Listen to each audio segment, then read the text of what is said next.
All right, so now our last problem on distance words problems is problem number 2. We have a guy who is going to work, and it takes him 30 minutes to go to work. Then it says when he comes home, it takes him 40 minutes to get home. And so he's going slower, and he's going 10 miles per hour less on the way home because he ran into traffic on the way home. All right, so 30 minutes, no traffic on the way to work. On the way home, he's going slower by 10 miles per hour, and he's going 40 minutes. It takes him 40 minutes to get home. So notice on this one that this is in miles per hour, and my times here are in minutes. So I have to convert these minutes into hours. Now I'm going to go through these unit conversions. If you already know how to do this, you can fast forward through the video. But my time here is 30 minutes. I want to change that to hours. So the way that I do that, this is called unit conversion. And so I want minutes to cancel, so I'm going to put minutes on the top and hours on the bottom. Now I know y'all already know that 30 minutes is a half an hour, but I'm showing you a technique here. So this is going to be, there are 60 minutes in 1 hour. So 1 hour and 60 minutes are exactly the same thing. So I'm not changing anything, I'm just converting it. So it's just like if you have 12 inches, you know that you have 1 foot. And so it's a conversion factor. All right, so 1 hour is the same as 60 minutes. So this would give me 30 over 60, and my minutes would cancel. And so that would be a half an hour. Now I know y'all already knew that 30 minutes wasn't half an hour, but sometimes you'll get strange like 55 minutes, and you have to know how to convert it. All right, on this one, it's a little bit more difficult because it's 40 minutes. And so we're going to do the same thing. 40 minutes. So since minutes on the top here, I want minutes to be on the bottom. And I want hours on the top. So 60 minutes in 1 hour, just like I did before. And so now minutes cancel, and I get 40 over 60. So I just multiply what's on top and multiply if there's more than one thing on the bottom. And so this would cancel, the tens would cancel, and then this would cancel to 2/3. So 40 minutes is 2/3 of an hour. All right, and so now I'm ready. I've got everything in hours, which is what I need. So now I'm ready to set up my distance problems. So this is going to be distance is equal to rate times time. So D1 on the way to work is going to be, well, I don't know what his speed is, so I'll just call that R, or I could call it S for speed. But I do know his time is a half an hour. Over here, D2 is, now notice on this one, on these the times were the same, but down here it's different. Notice it says that he's going 10 miles per hour slower. And so his rate is not, on the way home, his rate is not going to be the same as on the way to work. It's 10 miles per hour slower. Now what does it mean if it's slower? It means you're going to subtract 10, right?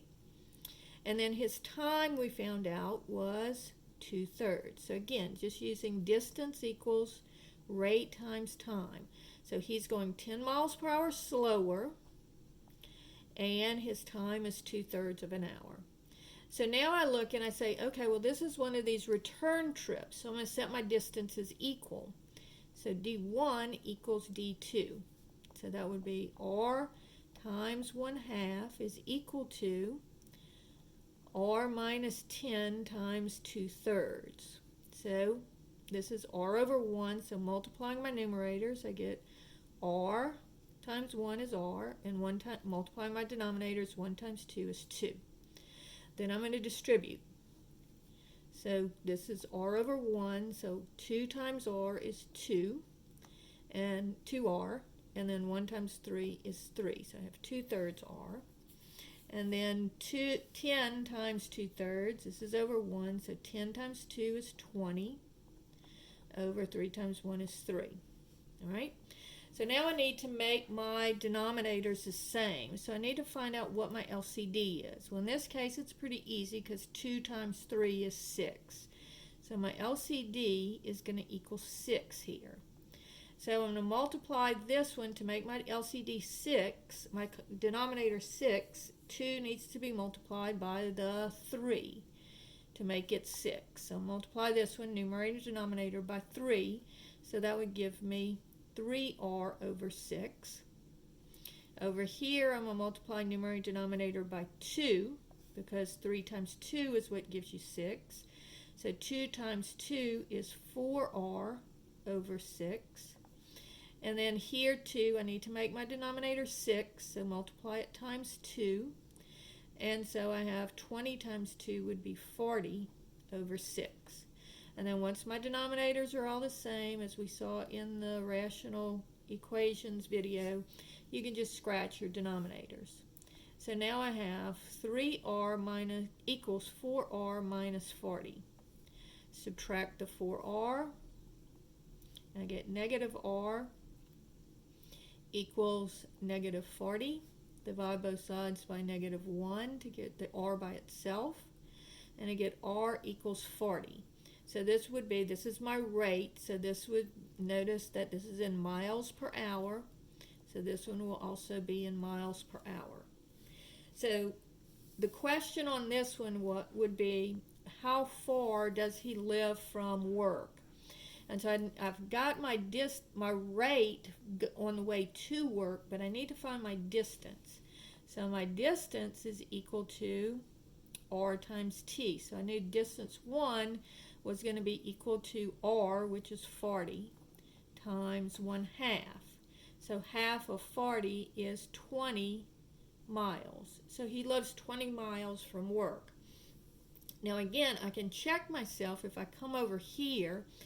D2 would be equal to, now notice he's going on the way home, he's going 10 miles per hour slower. So if on the way to work he's going 40 miles per hour, here he's going 30 miles per hour on the way home because he ran into traffic. So this would be 30 times 2/3, so 30 over 1. So this would be 60 divided by 3 would also be 20 miles. So notice he is going the same distance on the way to work as he went on the way home from work. So I know I have the right answer. So you don't actually have to do this one, because the question is, how far does he live away from work? And the answer is 20 miles. All right? So what you do when you're working these problems is you set up D equals R times T for both sets of the problem. Sometimes the variables are the same. Sometimes you have to do a little bit of adjusting. Sometimes everything is fine as far as speed, rate, and time. Sometimes you have to be careful because you have to change this to hours. All right? And so then after you set up your two equations for each of the distances, then you say, is it a return trip? And you set it equal to each other. If they're going in opposite directions, you'll add them, and if they're going in the same direction, you subtract them. So this would be this problem here. I didn't do one of those, but this problem here would be very similar to this one, except for they would both be going east, and so therefore you would take, this would be 55t and this would be 45t, and so you would subtract 55t minus 45t because the 55t would be more. So you have to subtract, just see which one is bigger. All right, and so that's the way that you work this problem.